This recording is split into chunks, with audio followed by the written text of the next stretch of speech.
ሰላም እንዴት ናችሁ? በድጋሚ እንኳን አደረሳችሁ። ዛሬ እንግዲህ የበዓል ማግስት ነው። የበዓል ማግስት የተራረፈ ነገር ምናምን ስትበሉ ደስ አይልም?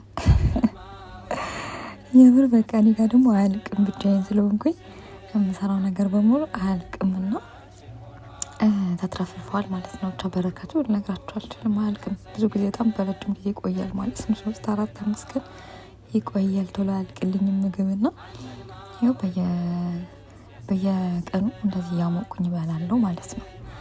እና ቡናዬን አፈላው። ቡናው ራሱ የተረፈ ነው ከትላንትና። የሚገርማችሁ ነገር ትላንት ከስራው ከምኑ ጋር ብዙም አልተመቸኝም። በነገራችን ላይ ቪዲዮ ሰርቼላችኋለሁ፣ ቭሎግ ሰርቻለሁ፣ ፖስትላችኋለሁኝ። ማስተካከያ ጊዜ ስላላገኘው ነው በጣም ቢዚ ሆኜ ኮሜንታችሁን ራሱ መልስበት ጊዜ አላገኘሁም። ስለምናገር እየተሯሯጥኩኝ ይሄን ራሱ ማረገው ማለት ነው። እና ብቻ ተመስገን። በየመሀል ደግሞ እየተጠራው እያወሩኝ እየመጡ ነበረ እና እዚህ ጋር ምሳ እየበላሁ በጣም ረፍዶ ነበር። በጣም እየተሯሯጥኩኝ ነበር ምናምን፣ ግን እግዚአብሔር ይመስገን የምፈልገው ነገር ከማድረግ ወደኋላ አልልም፣ አደርጋለሁ ማለት ነው።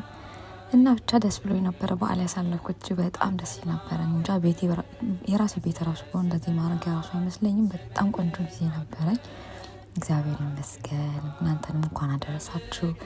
እንግዲህ በቆንጆ ሁኔታ እንዳሳልፋችሁ ተስፋ አደርጋለሁኝ። እንግዲህ የማይመቻችሁ ደግሞ እግዚአብሔር አምላክ በሰላም ለሀገራችን ያብቃልና በራሳችን ቤት በራሳችን ኑሮ ፏ እንድንል፣ እንደውም በዓል በቤቱ ነው አይደለ?